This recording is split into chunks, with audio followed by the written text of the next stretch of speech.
औज़ु बिल्लाहि मिनश्शैतानिर्रजीम बिस्मिल्लाहिर्रहमानिर्रहीम अल्लाहुम्मा हासिबनी हिसाबन यसीरा अल्लाहुम्मा फ़क़्क़िहना फ़िद्दीन अल्लाहुम्मा इन्ना नस्अलुका इल्मन नाफ़िअन व अमलन मुतक़ब्बलन व रिज़्क़न तय्यिबा आमीन या रब्बुल आलमीन।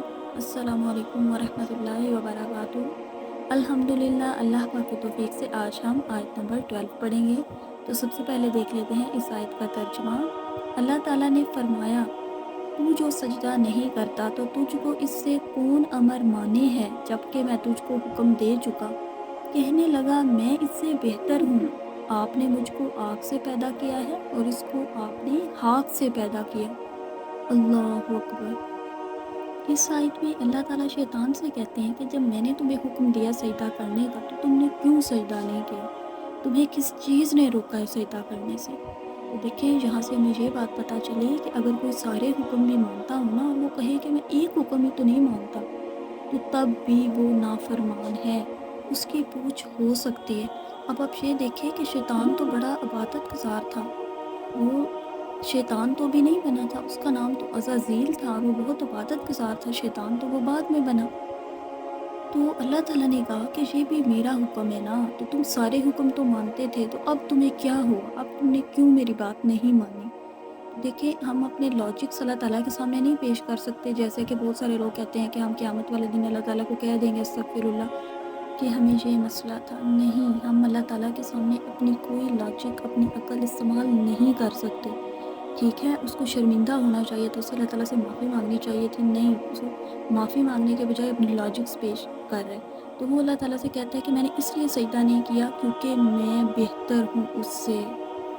तो ये उसने बहुत बुरी बात की क्योंकि उसने तकब्बुर किया। शैतान में तकब्बुर था और ये पहले से ही था। कहते हैं कि जब हज़रत आदम का पुतला कई साल तक पड़ा रहा ना जन्नत में, अभी उसके अंदर रूह नहीं फूंकी गई थी, तो वो देखता था, कभी इधर से आके देखता था, कभी इधर से जाके देखता था कि ये अल्लाह ताला ने क्या बनाया, उसको तजस्सुस था। तो अभी उसको शर्मिंदगी होनी चाहिए थी कि या अल्लाह पाक, मैंने ये गलती कर दी, मैंने सजदा नहीं किया। नहीं, बल्कि वो आगे से लॉजिक्स पेश कर रहा है तकब्बुर में आके कि मैं उससे बेहतर हूँ, इसलिए मैंने उसको सजदा नहीं किया क्योंकि आपने उसको मिट्टी से पैदा किया है और मुझे आग से पैदा किया है, तो आग मिट्टी से बेहतर है। शैतान ने ये लॉजिक पेश की, लेकिन ऐसी कोई बात नहीं है। और एक और बात यहाँ पे समझनी है कि अल्लाह ताला ने मिट्टी के पुतले को सजदा करने को नहीं कहा था, बल्कि जब रूह फूंक दी गई थी तो तब सजदे का हुक्म हुआ था। इसका मतलब है कि रूह को ताज़ीम करवाई गई है, रूह की इज़्ज़त है। जब रूह जिस्म में ना हो तो जिस्म का कोई फ़ायदा नहीं। तो इमाम कुर्तुबी फरमाते हैं कि मिट्टी की अहमियत के बारे में कि मिट्टी बहुत आला है आग से। मिट्टी में हिल्म है, तहम्मुल, आजिज़ी, बुर्दबारी है। और फिर वो कहते हैं दूसरी वजह कि अल्लाह ताला ने जन्नत को रहमत करार दिया है और जहन्नुम को अपना अज़ाब करार दिया है। और आप देखें, हमेशा मिट्टी जो है ना उसकी बात जन्नत में होती है और आग की बात जहन्नुम में। ठीक है, ये मिट्टी की अहमियत यहाँ इसलिए असल में बताई जा रही है कि क्योंकि शैतान ने कहा था ना कि मैं अफ़ज़ल हूँ क्योंकि मैं आग से पैदा किया हूँ। तो यहाँ आपको मिट्टी की अहमियत बताई गई है कि और बताया गया है इमाम कुर्तुबी ने कि मिट्टी में ठंडक है, सुकून है, पाकीज़गी है। और आप देख लें, तयम्मुम भी हम मिट्टी से कर सकते हैं। और आग में बेचैनी है, गर्मी है और खौफ है। और उन्होंने कहा कि जब इंसान मिट्टी पर अपनी पेशानी रख देता है ना तो उसके गुनाह धुल जाते हैं। देखिए, सुबहान अल्लाह, कितनी प्यारी मिट्टी के बारे में बातें बताई गई हैं कि शैतान ने अपने आप को तकब्बुर में आके ये कह दिया कि मैं आग से पैदा किया हूँ तो मैं बेहतर हूँ। नहीं, बल्कि मिट्टी जो है बहुत अफजल है। और आप यहाँ पे ये भी देख सकते हैं कि फर्स्ट रेसिज़्म जो किसने शुरू किया था, वो शैतान ने शुरू किया था। उसने कहा कि मेरा ओरिजिन तो ये है तो मैं ज़्यादा बेहतर हूँ और इसका ओरिजिन मिट्टी है तो ये बेहतर नहीं है। तो देखिए, रेसिज़्म किसने शुरू किया, शैतान ने शुरू किया। और जब इंसान भी फिर ऐसे काम करता है तो वो इब्लीसी काम ही हुए ना। फॉर एग्ज़ाम्पल कि उसका रंग अच्छा नहीं है, मेरा रंग अच्छा है। उसका स्टेटस तो देखो, उसका स्टेटस तो बिल्कुल भी अच्छा नहीं है और मैं देखो कितनी अमीर हूँ, मेरा स्टेटस देखो, मेरा ख़ानदान देखो। तो ये सारे काम जो है ना वो इब्लीसी काम है। इन चीज़ों, इन बातों की तरफ नहीं जाना। असल इज़्ज़त वाला तो वो है जो तकवा में ज़्यादा है, क्योंकि अल्लाह ताला के नज़दीक सबसे पसंदीदा वो है जो तकवा में ज़्यादा है। और हम लोग अल्लाह ना करे इन चीज़ों की तरफ ना जाएँ। ये शैतान की चीज़ें हैं, ये इब्लीसी काम है। हाँ, तकवा की बुनियाद पर इंसान बेहतर हो सकता है कि कुछ इंसान तकवा की बुनियाद पर थोड़ा पीछे हो सकते हैं, कुछ तकवा की बुनियाद पर आगे हो सकते हैं। लेकिन आप ये बात याद रख लें, तकवा वाला बंदा कभी भी ये किसी को पावर कराने की कोशिश नहीं करेगा कि तुम अभी कम लेवल पर हो ईमान के और मैं तुमसे ज़्यादा लेवल पर हूँ। नहीं, वो कभी भी कंपैरिज़न नहीं करेगा, ठीक है? तकवा की बुनियाद पर हो सकता है, लेकिन तकवा वाला बंदा कभी ऐसी बातें ज़हन में नहीं लाएगा, क्योंकि ये तकब्बुर की किस्म आ जाती है और तकब्बुर होना शैतानी चीज़ है। अब आप ये देखें कि शैतान को असल में क्या जलन थी, क्या कुड़न थी? शैतान को ये जलन थी कि इंसान को ही आखिर क्यों मकाम दिया गया, क्योंकि अल्लाह ताला ने पहले ही ऐलान कर दिया था कि मैं ज़मीन पर अपना खलीफा बनाने जा रहा हूँ। उसको यही जलन थी कि मैं इतने साल तो इबादत मैंने की है, तो मुझे मकाम मिलना चाहिए, इसको क्यों मिल गया? ये तो मेरा हक है, ये तो मेरे से बेहतर नहीं है। तो शैतान में तकब्बुर आ गया और ये तकब्बुर सिर्फ अभी नहीं आया, अभी सिर्फ खुल के सामने आया था, लेकिन शैतान में तकब्बुर ये बहुत पहले से था। देखें, अल्लाह ताला को निश्तों का हाल पता होता है। इसलिए यहाँ से ये बात समझ लें कि हम भी ये नहीं कह सकते कि मैं अमीर हूँ या वो अमीर नहीं है, या आप ये भी नहीं कह सकते इस तरह की सारी बातें कि मेरी औलाद तो अच्छी जगह नहीं पढ़ रही, उसकी औलाद तो इतनी अच्छी जगह पढ़ रही है, वो लोग तो इतने अमीर हैं और हम लोग गरीब हैं, सारी मुश्किलें हमारी लाइफ में आ रही हैं। देखो उनका घर कितना प्यारा है और हमारे पास तो घर भी नहीं है, उसकी बेटी की शादी कितनी अच्छी जगह हुई।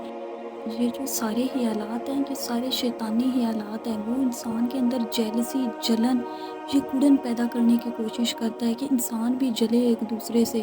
और ये हसद बहुत बुरी चीज़ है। आप देख लें, शैतान को ये जलन और हसद थी जिसने इंसान के आगे सजदा नहीं करवाया और उसने अल्लाह का हुक्म टाल दिया, ठीक है? तो इस चीज़ से बचना है। जब भी कोई ऐसा ख़याल आए तो अल्लाह ताला से पनाह मांगनी है। वो किसी की नेमत देखें तो फ़ौरन उसके लिए दुआ करें कि या अल्लाह उसकी नेमत में बरकत डालें और या अल्लाह पाक आपके ख़ज़ानों में कोई कमी नहीं है, मुझे भी अपने ख़ज़ानों से अता करें। कभी भी जलन की बातें या जलन का ख़्याल अपने ज़हन में ना लाएँ, ये बहुत बुरी चीज़ है। और हम सब के हालात डिफरेंट है, हमें नहीं पता। ये हम सब का असल में टेस्ट चल रहा है, किसी के पास ज़्यादा है तो उसका भी टेस्ट है, किसी के पास कम है तो उसका भी टेस्ट है। तो इसलिए कभी भी किसी को देखकर जेलस ना हो, हमें नहीं पता उसकी ज़िंदगी में आज़माइशें कहाँ से हैं। तो हमें जो अल्लाह ताला ने नेमतें दे दी हैं उस पर शुक्रगुज़ारी करें, और शुक्रगुज़ारी जैसे कि आपको बताया था, आप ये समझें इतनी आजिज़ी हो कि या अल्लाह पाक मैं तो इस काबिल ही नहीं हूँ, आपने फिर भी मुझे इतना दे दिया, ठीक है? ये ख़्याल होना चाहिए अपनी ज़िंदगी में, तब हम शुक्रगुज़ार हो सकते हैं। और अगर हम ये कहें हाँ मैंने तो मेहनत की थी तो मुझे मिलना चाहिए था, अस्तगफिरुल्लाह, ऐसे ख़्याल नहीं ज़हन में लाने। ये सब कुछ अल्लाह की मदद से होता है। इंसान जो कोशिश करता है वो भी अल्लाह की तौफ़ीक से कर रहा होता है, ठीक है? दूसरा की बातें अपने ज़हन में नहीं लानी। ये सारी बातें जो हसद, जलन और दिखावे की होती हैं, तो हमने इस तरह के कोई भी हालात आए तो बचने की कोशिश करनी है। और मैं बड़ा हूँ, मैं बेहतर हूँ, ये बातें अपने ज़हन से निकाल दें, ये तकब्बुर की बातें हैं। और हुज़ूर पाक ने ये तारीफ़ बताई थी तकब्बुर की कि हक़ बात ना मानना और दूसरों को हक़ीर समझना। अब देखिए, हक़ बात ना मानना में कि अब आपको कुछ पता चल गया, कुरान पाक की कोई आयत सामने आ गई है, कोई आपने हदीस पढ़ ली है और आप पहले से जो काम कर रहे हैं अब आपको छोड़ना है। लेकिन अब आप कहते हैं कि मैं इतने सालों से कर रही हूँ, अगर मैं ये नहीं करूँगी तो लोग क्या कहेंगे? तो आप किसी भी वजह से अपने पुराने तरीके से नहीं हटती, जो कि आप गलत कर रहे हैं, और हक बात को नहीं तस्लीम करते, तो ये तकब्बुर में आ जाता है। ये बात समझ लें, जब हक वाज़े हो गया है तो वह समीना व अताना करना है कि हमने सुना और हमने अतात की इंशाअल्लाह। और दूसरों को हकीर समझना, ये भी तकब्बुर की किस्म में आ जाता है। ये हुजूर पाक ने डेफिनेशन बताई है। और तकब्बुर इल्म, माल, खूबसूरती, मर्तबा हर चीज़ की वजह से हो जाता है, हत्ता कि नेकी का भी तकब्बुर होता है, ठीक है? और नेकी का तकब्बुर भी ऐसा ही है कि वो इंसान की सारी नेकियों को खा जाता है साथ-साथ, कि इंसान के पास कुछ रहता ही नहीं है। ठीक है? तो इस वजह से इस तरह के क्वेश्चंस नहीं करने, इसको क्यों मिल गया, मुझे क्यों नहीं मिला, उसके पास सारी नेमतें हैं, मेरे पास क्यों नहीं है, उसके यहाँ औलाद है, मेरे यहाँ क्यों नहीं है, ये सारे इब्लीसी क्वेश्चंस हैं, ठीक है?